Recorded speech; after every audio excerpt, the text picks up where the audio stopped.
அனைவருக்கும் வணக்கம். ரிஷபராசிக்காரர்களுக்கு இதை செய்யுங்கள். இந்த வருட அட்சய திருதியில், அடுத்த வருட அட்சய திருதியில் நிச்சயமாக இவை உங்களுக்கு கிடைக்கும் என்று சொல்லக்கூடிய வகையில் எந்தெந்த நிகழ்வுகள் அமைய போகின்றன என்று ஆராய்ந்து பார்க்கும்போது நிச்சயமாக ரிஷபராசிக்காரர்களுக்கு ராசியின் அதிபதியான சுக்கிரன் விரயத்தில் புதனுடன் இணைந்து சஞ்சரிக்கிறார். அங்கு முதலும் முடிவுமான சூரியன் உச்சம் பெற்றிருக்கிறாருங்க.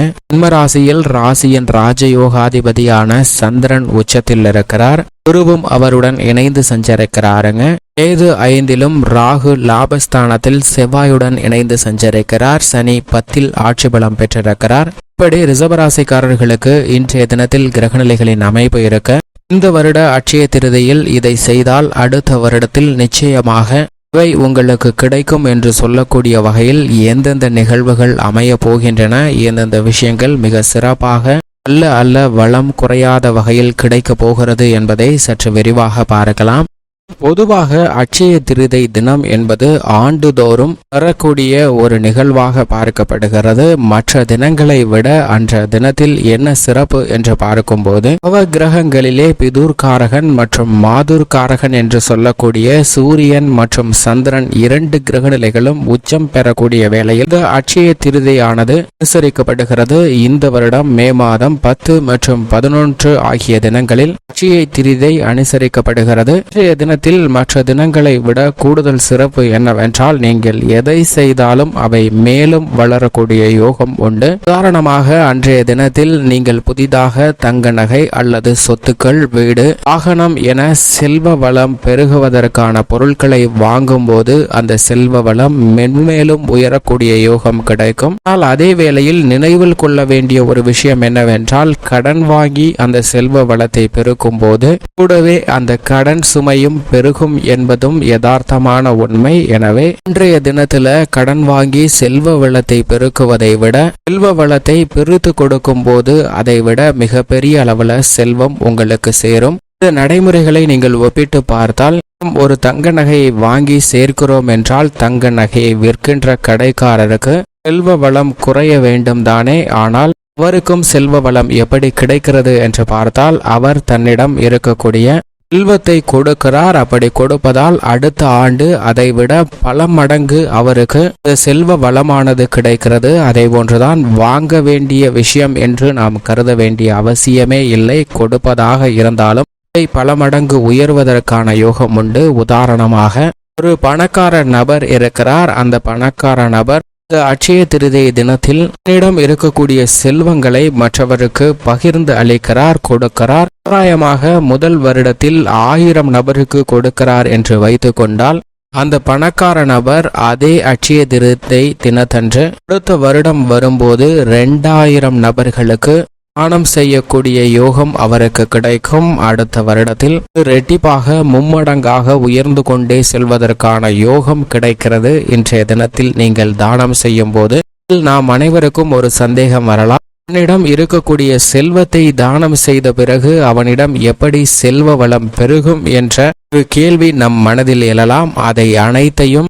முறியடிக்கக்கூடிய சக்தி வாய்ந்த தினமாக தான் இந்த அட்சய திருதை பார்க்கப்படுகிறது. நீங்கள் எதை செய்கிறீர்களோ அவை மென்மேலும் வளருவதற்கான யோகம் கிடைக்குமே தவிர அதிலிருந்து பின்னடைவை சந்திக்க வேண்டிய ஒரு சூழ்நிலை இல்லை. இந்த நடைமுறையில எளிதாக நாம் புரிந்து கொள்ள வேண்டும் என்றால், உங்களிடம் இருக்கக்கூடிய செல்வத்தை ஏதேனும் ஒரு தொழில் துவங்கி முதல் வருடத்தில் 1000 நபருக்கு வேலை வாய்ப்பை உருவாக்கி கொடுக்கிறீர்கள் என்றால், 1000 நபர் இணைந்து வேலை பார்க்கும் போது அடுத்த வருடத்தில் உங்களுக்கு செல்வ வளம் அதிகமாகும். அப்போது நீங்கள் 2000 பேருக்கு மேல் வேலை வாய்ப்பை உருவாக்கி கொடுக்க முடியும். இதுபோன்றுதான் வணிக கட்டமைப்பு வளர்ச்சி அடைகிறது என்பதுதான் யதார்த்தமான உண்மையாக பார்க்கப்படுகிறது. மேலும் ஒரு உதாரணமாக குசேலன் கதை அட்சய திருதையுடன் இணைத்து சொல்லக்கூடிய வழக்கம் உண்டு. அட்சய திருதை தினத்தன்று குசேலனுக்கு கண்ணனின் அருளால் ஏராளமான செல்வ வளம் கிடைத்தது என்று நாம் அறிகின்றோம். ஆனால் அந்த செல்வ வளம் எப்படி கிடைத்தது என்ற நுட்பத்தை நாம் மறந்து விடுகிறோம்.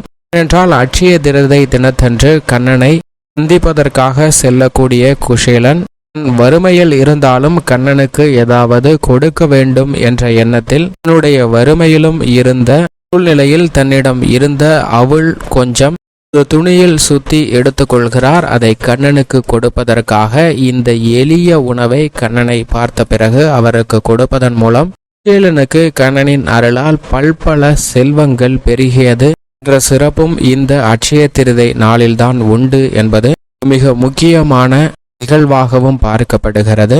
மேலும் சிறப்புகள் என்னவென்று பார்க்கும்போது, அட்சயம் என்றால் குறைவு என்ற அர்த்தத்தை குறிக்கிறது. அட்சயம் என்றால் குறைவில்லாதது அல்ல குறைவில்லாத வளங்களை கொடுக்கக்கூடியதுதான் அட்சயம்.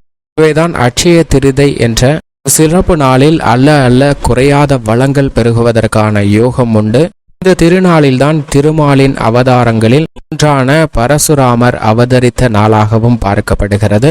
அமாவாசை முடிந்து 3 தினங்களுக்கு பிறகு இந்த அட்சய திருதை அனுசரிக்கப்படுகிறது. அதாவது சூரியனும் சந்திரனும் உச்சம் பெறக்கூடிய வேளையில் இந்த நிகழ்வு நடைபெறுகிறது. ஆதுர்காரகனும் பிதுர்காரகனும் உச்சம் பெற்றிருக்கக்கூடிய வேளையில் நாம் எந்த பணியை மேற்கொண்டாலும் அவை மேலும் மேலும் வளருவதற்கான யோகம் உருவாகும். வனவாச காலத்தில் பாண்டவர்களுக்கு அட்சய பாத்திரத்தை கிருஷ்ணர் கொடுத்ததும் இந்த நாளில்தான்.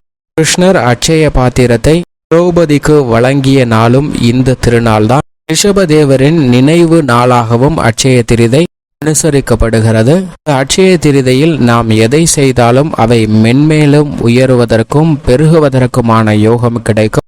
அப்படிப்பட்ட புண்ணியமும் செல்வ வளமும் பெருக வேண்டும் என்றால் நிச்சயமாக அந்த புண்ணிய காரியங்களில் நீங்கள் ஈடுபட்டால் மட்டும்தான் உங்களுக்கு கிடைப்பதற்கான யோகம் கிடைக்கும். புண்ணியங்கள் வளர வேண்டும் என்றால் தானத்தால் மூலமாகவும் அவற்றை பெருக்கிக் கொள்ள முடியும். மந்திரத்தின் மூலமாகவும் அவற்றை நாம் பெருக்கிக் கொள்வதற்கான வாய்ப்பும் உள்ளது. இருந்தாலும் அனைத்திலும் சிறந்த தர்மமாக தானம் பார்க்கப்படுகிறது.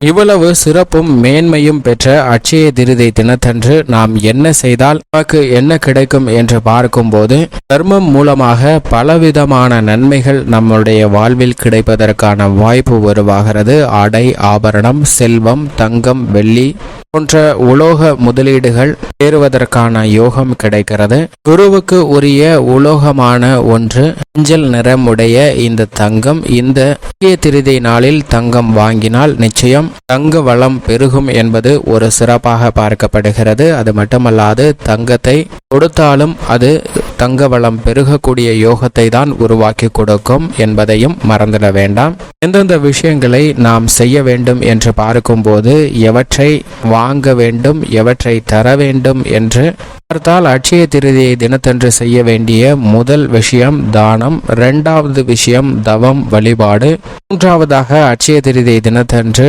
காலையில் பிரம்ம முகூர்த்த வேளையில் பூஜை செய்தால் நல்ல பலன்கள் அதீதமாக கிடைக்கும். வீட்டு வாசலில் கோலம் போட்டு விளக்கேற்றி வைத்து ஆவிலை தோரணம் கட்டி வழிபாடு செய்தால் மேலும் பல செல்வ வளம் பெருகுவதற்கான யோகம் கிடைக்கும். அட்சய தினத்தன்று அதிகாலையில் விஷ்ணு பூஜையும் இஷ்ட தெய்வ பூஜையும் வழிபடுவதன் மூலம் வாழ்வில் செல்வ வளமும் சுபிட்சமும் நிறைவதற்கான யோகம் கிடைக்கும். பசுமாடு போன்ற விலங்குகளுக்கு ஏதேனும் உணவு கொடுக்க வேண்டும்.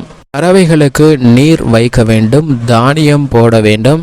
பசி என்று வந்தவர்களுக்கு அவர்களுடைய பசியை தீர்க்கக்கூடிய வகையில் அன்னதானம் செய்ய வேண்டும். உடை இல்லாதவர்களுக்கு புத்தாடை வாங்கி தானம் செய்யலாம். அன்றைய தினத்தில் ஒவ்வொரு அட்சய திருதை தவறாமல் தானம் செய்பவர்களுக்கு நிச்சயமாக உங்களுடைய பிறவியில் எத்தனை பிறவி எடுத்தாலும் செல்வ வளம் மிகுந்த அரசனுக்கு இணையான அதிகாரம் கொண்டவர்களாகவே பிறப்பீர்கள் என்பது ஐதீகம். இவை அனைத்தும் நாம் கொடுப்பதன் மூலமாக வரக்கூடிய நன்மைகளாக பார்க்கப்படுகிறது. அதேபோல் நாம் வாங்குவதன் மூலமாக என்னென்ன நன்மைகள் கிடைக்கும் என்று பார்த்தால், நிச்சயமாக முதன்மையாக உள்ளது மூத்தவர்களிடம் ஆசீர்வாதம் பெறுதல். 2வதாக வீட்டின் 4 மூலையிலும் கோழிகளை போட்டு வைப்பது மரபு. இதுவும் செல்வத்தை கொண்டு வரக்கூடிய ஒரு அம்சமாக பார்க்கப்படுகிறது. மந்திரங்களையும் வழிபாடுகளையும் மேற்கொள்வதால் திஷ்டி கழியும். இன்றைய தினத்துல ஆலயங்களில் நடைபெறும் சிறப்பு பூஜையில் பங்கேற்கலாம். அட்சய திருதை தினத்தன்று நாம் என்ன செய்ய வேண்டும் என்பதை பார்த்தோம். நிச்சயமாக செய்யக்கூடாது என்று சொல்ல வேண்டிய விஷயமாக அமைவது என்னவென்றால், அட்சய திருதை தினத்தன்று தங்கம் வாங்குவது உட்பட பல விஷயங்களை நீங்கள் மேற்கொள்ளலாம். ஆனால் அதற்காக கடன் வாங்க வேண்டாம். கடன் முதலில் வாங்கி இந்த செல்வத்தை வாங்கும்போது கடன் வளன் கடன் பெருகுமே தவிர செல்வ வளம் கிடைப்பதில் சற்று பின்னடைவு ஏற்படலாம். கடன் அதிகரித்ததால் வாங்கிய தங்கத்தை விற்று அந்த கடனை அடைக்க வேண்டிய சூழல் ஏற்படும். எனவே நிச்சயமாக அட்சய திருதியை தினத்தன்று கடன் வாங்காதீர்கள்.